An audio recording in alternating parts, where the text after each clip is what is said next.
The following program is made possible by Wells Fargo. Wells Fargo, the next stage. Political turmoil in Foster City. The game is recall politics. The game is on.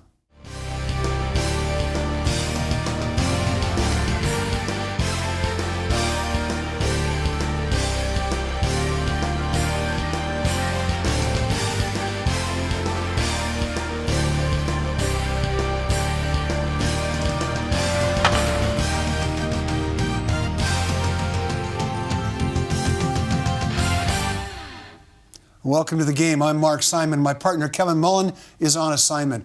Never mind the presidential primary or the race for the 13th Senate District seat. The most heated campaign in the March 3 election is in Foster City, where voters will consider whether to recall Herb Perez from the city council. Elected in 2011 and re-elected in 2015, Perez was scheduled to leave office at the end of this year due to term limits, but his critics and opponents couldn't wait the remaining months. Late last year, they submitted enough petition signatures to put his recall on the ballot. We'll be talking to Stacy Jimenez, and we were scheduled to talk to Herb Perez as late as last night. But this morning, he called, actually texted me to indicate he would not be participating.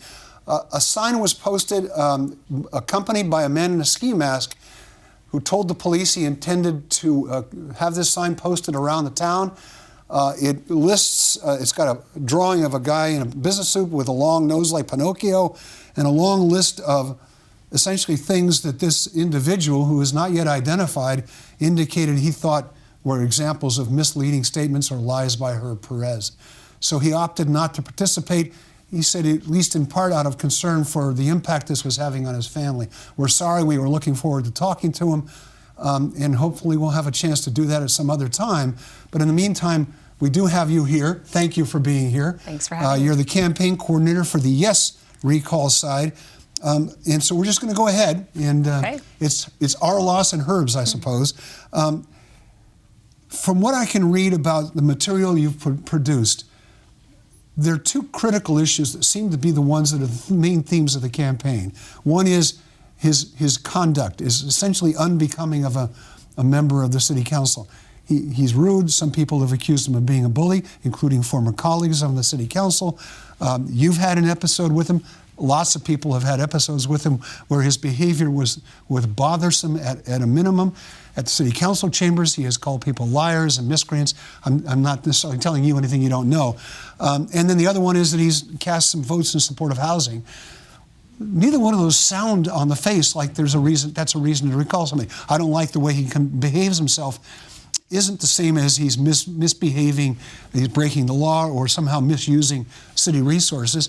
And being pro-housing, it's not against the law. I mean, it's just a difference in policy. So explain how you can justify the recall based on what appear to be a threshold that's not all that high. Sure. Well, I look at it like this. I'm a boss of a company, and I have an employee who stops showing up to work, or he's showing up late, he's not wearing the right uniform, he's rude to customers, he's using the company resources to maybe promote a side gig and not reimbursing us.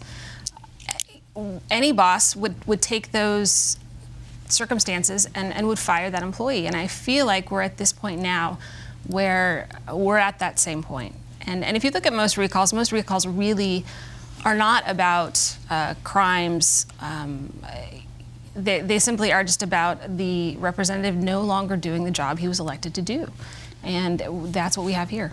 Well, you use the example of an employee. On the other hand, your employees aren't voted into the job. They apply and you have the freedom to fire them. Right. This is somebody who was duly elected, and not all, twice. And some of these accusations against him about his behavior, his uncivil behavior, are not new. They were prevalent in 2015. I moderated a debate for Foster City, and I can recall being warned then that he might behave this way. He didn't. And there are people in town who will say he's done things for them, he's represented them, he's spoken out on their behalf at City Hall when they needed to be. So it's a matter of opinion whether or not he's been doing his job, or is it, in your mind, a matter of fact? I think it's a matter of fact. If you look the last 2 years particularly, his attendance record is a perfect example. He's been late or he's missed 25% of the city council meetings since 2014. The council members serve on several regional... Let me back up. Sure. When you say he's been late or missed, it makes it sound like you're saying he's missed 25% of the meetings. He has. Well, he says he's been at 90. He's got a 97% attendance. If you look across his whole 8 years in office, yes, that is probably correct. But I'm focusing on the last 2 years, last 3 years. You look at his attendance at regional committees. There's a committee called CCAG, the City and County Association of Governments. It's an important committee because it gives the regional governments a chance to come together and look for regional solutions. And as you know, we're facing some pretty big housing and traffic issues. He's not showing up to those meetings. He was on an airport land use committee, and I think he only showed up to about a quarter of those meetings. Well, isn't it the job of the city council then, the mayor who picks those appointments, to say, okay, we're not going to put you on CCAG anymore or the airport roundtable? Well, isn't that what should have happened? It should have happened, but it didn't. And as vice mayor, he really was the one that should have, and as mayor, he should have been the one to go to those committee meetings. And you know, as he was mayor and was serving on those committees and not going. So if, as mayor, he's the one to make those appointments. You're referencing what he's been like in the last 2 years. Are you saying essentially his behavior has gotten worse? Absolutely. How so? Well, I think you look at the mistreatment of residents. It seems like every time someone comes up in a city council meeting to speak, if he doesn't agree with that person, he has no problem commenting, calling the person names. You know, they've been called malfeasance, malcontents. We have email after email where people have tried to engage in a discussion or to try to talk to him about something, and he told one woman that she really shouldn't be engaging in city government, that she really should be spending time with her grandchildren because her mortality was fast approaching. That's just not something a sane council member would say to a constituent. I'm sorry, did you say sane council member? On the other hand, there will be people who appreciate his bluntness, that he's forthright. His answer is he's only saying that to people who get up at the city council chambers and say things that are blatantly not true.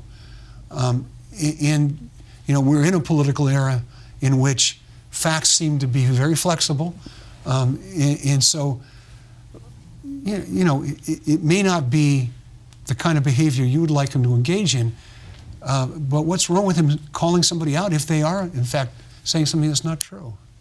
I think there's a million ways where you can call someone out, and first and foremost, the public speak sessions in a council. It's not appropriate for council members to even discuss the issue. They're not right? supposed to speak. Not supposed to speak. Or comment on it. Yeah, some people would consider that almost a Brown Act violation because it's not something that's on the agenda. So for him to speak at all is a problem. And there are ways to address people if they're, you know, you can say, oh, thank you for your, you know, thank you for coming up. I really appreciate that. You may not know this, or there's so many other ways that you can address the misinformation, and there's ways to engage the community in trying to bring the information to them instead of sitting on the dais and saying, well, I know better than you, and mistreating the residents in that way. And the 2-year time frame is your answer to the question, well, why didn't you do this a year ago or 2 years ago, right? Absolutely. Yeah. I mean, I think there are several people that would have loved to have gotten this going sooner, but the recall process is not a quick process. I mean, we've been at this since last January. So that's one reason. And two, I think that... In other words, if you could have done it in January, you would have. Absolutely. Yeah. All right, we're going to take a break. Okay. Stick around. We'll be right back. Stay with us.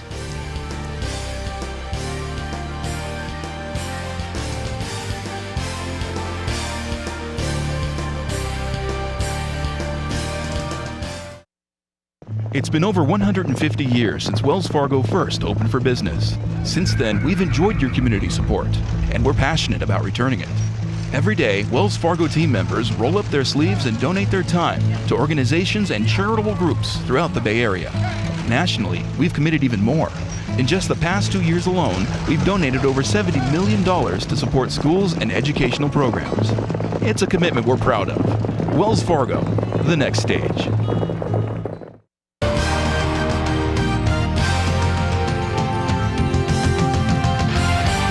Welcome back to the game. I'm Mark Simon. Simon, can pronounce my own name properly. My partner Kevin Mullin is on assignment.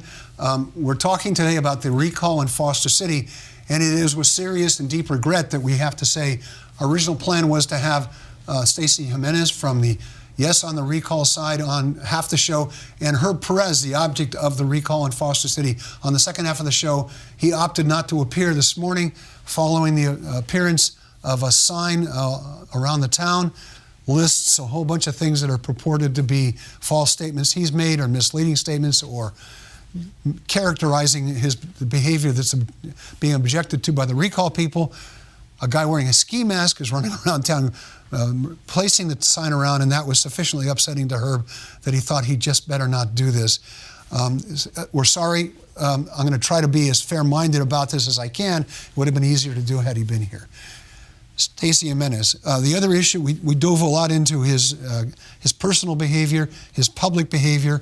The other issue is that he has cast some pro-housing votes. He says he hasn't, and on those occasions that may have been something that was pro-housing, it wasn't just he who cast those votes. The majority of the council did as well. But why is that a reason to recall somebody? The fact is, there's lots of pro-housing people on city councils all up and down the peninsula. And even if it was a position he took in a different position than he took in the campaign, you do want people to change their minds when the time is appropriate, don't you? Absolutely. And if that was the only issue, I don't know that the recall effort would have been able to get as much ground as we've been able to get. But the housing issue is a serious issue. Foster City is built out. There's not a whole lot of room to have any of these housing projects. We have several housing projects that haven't even been finished. So we don't know yet the impact on our infrastructure, on traffic, and for him to continue to state in various ways that he would consider more housing and that we don't have a choice as a community, and that may be true, but I would like a representative to, number one, listen to the concerns of the community, listen to the concerns that we have two ways in, we have two ways out.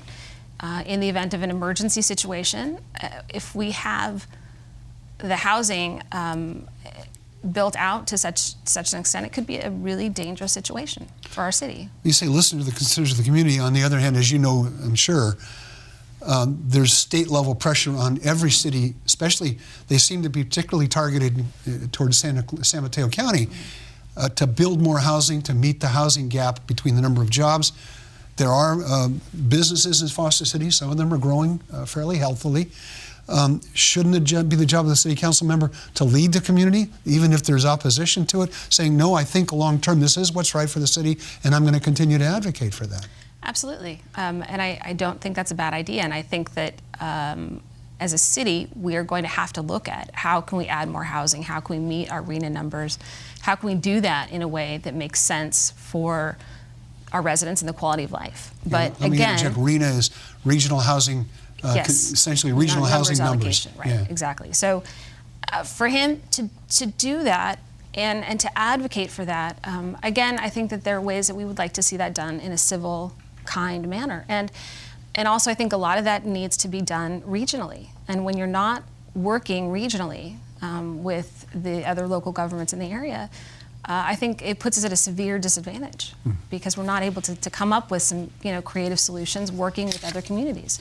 So we've talked about the two main arguments, his behavior, his position on housing, and there's a flyer he put out. I just was sent a copy of it. You're named in it, much to your delight, I'm sure. But he talks about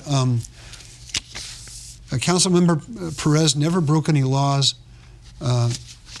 such that he deserves to be singled out for recall. I corrected the grammar. Sure. It's my own compulsion. Thank you. So what about that? He hasn't broken, you're not alleging he has broken any laws. Correct. Why recall him? Well, I think a lot of people are comparing what's going on in Foster City to what's happening on the national level. This is not an impeachment. We don't have to have a trial. It's not about laws being broken. And if you look at most recalls, they really are simply similar situations where you have an elected who's no longer fulfilling his obligations to the community by representing them. and by engaging with them and by treating them civilly. I think that we have a situation with the staff and with our council. I mean, he's created a really toxic environment. And I feel badly for the staff because I think that they're not able to really do their best work because I think there's a lot of fear of backlash, of being, maybe publicly humiliated by Herb if they read a staff report at a council meeting and he doesn't approve. I think that our city is suffering. So it's really not why recall now, it's why should we allow this toxic environment to continue any longer than it has to? He only has 7 months once the election's over left on his term. Why not just wait it out? Well, again, why should our city have to put up with this toxic environment any longer than it has to? Why allow him to continue his term and then maybe run again in 2 years? I think that it would be much harder for him to run again if he has the sting of a recall. It's going to remind people who he was and what he did should he ever decide to run again. So what he keeps alleging as well is that the cost of the election is somewhere between $100,000 and $300,000. I gather you don't think that's true either. It's not. So that would have been true if this was a special election. So if the only thing on the ballot was this, it's a ballot measure, yes, it would have cost that much. But we specifically designed this recall in such a way that we could coincide with the primary election. And the estimates that we've received from the county put the cost anywhere from $61,000 to $85,000. Okay. Could be more, could be less. It's not a small amount, and we don't take that lightly, but it's definitely not a $300,000 election. Yeah. We're going to take another quick break. Stacy Jimenez is here with us from the Yes on Recall effort in Foster City. We did invite Herb Perez to participate in this. In fact, we were going to devote an entire segment of the show to him. He declined, as of this morning of this taping, to appear for a host of reasons. I'll talk about it again when we come back from break. Stick around. We'll be right back.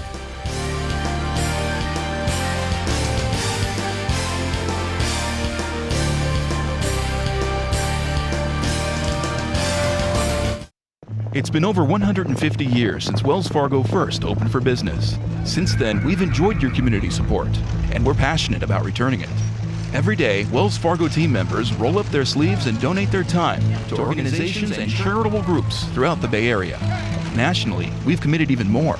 In just the past 2 years alone, we've donated over $70 million to support schools and educational programs. It's a commitment we're proud of. Wells Fargo, the next stage.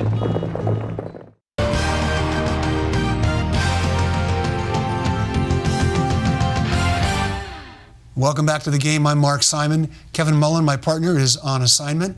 We're talking today about the recall election in Foster City. Probably one of the more interesting elections on the ballot, not to diminish the others. Certainly a presidential race is always an interesting one. We did invite the object of that recall, Foster City Councilman Herb Perez, to appear on the show. We were going to set aside an entire separate segment for him. But as of the taping of the show, he opted not to appear. There's a sign that we're going to show you during the course of the show. Somebody put up around the city, some guy standing around wearing a ski mask. I bet you the Yes on Recall people are thrilled that he's doing this, and that's being ironical, I should add.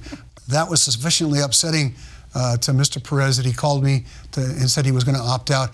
And he is concerned about the effect this is having on his family around town. It's an understandable and legitimate concern. It's not the only person I've heard involved in this campaign who's expressed those concerns. And let's get to our guest, Stacy Jimenez from the Yes on the Recall.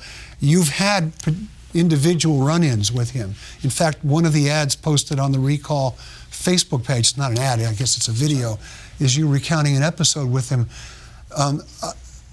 I've been trying to distinguish between behavior that may be out of the norm, even uncivil, and behavior that's abusive. And it appears one of the issues for you, based on the video that was shown and what you've been saying, is that you think he's crossed the line from uncivil to abusive. I do. And do you want to talk a little bit about the incident? Sure. So my incident was really more of a minor thing, but it's still pretty indicative of his behavior. So the recall process, you need to serve a copy of the notice of recall to the object of the recall. So I needed to basically give Mr. Perez a copy of the recall notice. And you drew the short straw. Well, yes. So we all, we had tried to use a professional process server, and he was avoiding that. So I happened to see him one day outside of his studio and said, okay, well, perfect timing. I'll just give it to him then. And so he saw me walk up, and I think knew probably what I was doing, and hopped on his motorbike and took off. So I said, okay, we'll get him next time. I was walking back to my car, and he came up behind me and said, hey, you. And so I, turned thinking, oh, maybe he's decided to just go ahead and take the notice. And instead, he said, called me a really nasty name that I'm not going to name here several times, and then drove off. Yeah. Now, I want to reiterate again, it actually sort of pains me to have this story told without having Herb Perez here to give him a chance to respond. And I would welcome the opportunity to do another show where he's the only guest, if that's possible, between now and March 3rd. It was very much the intent of everybody associated with this show to be absolutely fair to him and give him a chance to respond. It's frustrating to us that he's not here. Absolutely. Now, you talked about why does the community have to continue to endure this toxic environment. You had several ex-mayors, quite a few of whom are heavily involved in the Yes on Recall. Nonetheless, several ex-mayors write a letter to the San Mateo Daily Journal, for whom I write a column, saying that this was an opportunity to move on, to get past the toxic environment. Recall elections tend to reflect a city that's deeply divided, much like the national scene. Mm-hmm. Are you really optimistic that you can move past this once he's out of office? I do. If he's out of office. I do. I think to a certain extent we're starting to see some changes even in the council and how they interact with each other. Mr. Perez has, for the last several months, decided to either not attend meetings or he will call in, and just the atmosphere in the council room is different. And I think that this really is not just, Herb would like people to believe that this is just a small group of people with vendettas and who have stirred the pot and made everybody crazy. But we've had 4,300 people sign this petition, and many were thrilled to be able to sign it. Of course, not all of them were valid. Something like 3,900 were valid. Correct, and that's actually a very low rate of rejection, right? For the most part, and a lot of those people. I mean, we had a 12-year-old sign, and I knew his signature was not going to be valid, but he was so passionate about having his voice be heard in that way. That what are you going to do?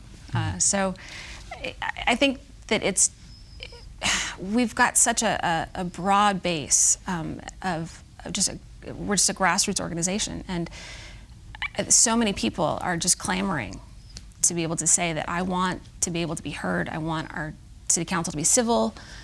We need things to be different. Yeah. And you think they will be once he's off the council, or it's not like waving a magic wand and suddenly, there's a lot of disagreement in the city about how to solve some of the critical problems. There's still debate over the school site, and that may never stop being debated. Traffic's a major issue, and people want that fixed right now. Right. The cost of housing is always a concern to people. How does his absence fix those problems? Well, I think it does a couple things. Number one, I think that it's going to change the trajectory of how the council interacts with each other, how they interact with citizens. I think that it's going to give staff some space to breathe and feel that they have some ability to be valued and maybe come up with some creative solutions. We have a fantastic mayor. Catherine Mavenpour is wonderful and really wicked smart, and I think that she is going to be someone who will be a force to be reckoned with in the regional Bay Area as we go about trying to tackle these problems. And I think that the council is very intent on engaging the community, and a lot of it is just education. A lot of people don't understand what the state is doing and requiring of us. And I think having someone that is willing to reach out in a kind manner and say, this is what we're faced with. What do you think we should do? What are some of your ideas? What would you like to see? How can we solve some of these issues? Where are you working? What options do we have to get you back and forth to work in a way that makes sense? So that's what we need. Stacy Jimenez from the Yes on Recall in Foster City effort, thank you for appearing today. Thank you. I want to reiterate that we did invite, in fact, had confirmed that Herb Perez, the object of this recall in Foster City, had agreed to appear on this show. We were going to set aside an entirely separate segment for him. We deeply regret that he was unable to participate. That was his choice. It's a free country. He's free to make that choice. We thought it would have been better as a community service to have both sides of this debate here. And we hope still at some point in the future to have him here. We understand it's an emotional issue for everybody, in particular for him, and that he's entitled to make decisions that are based on how those emotions are treating him in any particular moment. With that being said, we remain hopeful that he can come on at some other time. Meanwhile, we thank you, Stacy, for being here, and we thank you for being with us. Join us next time on The Game.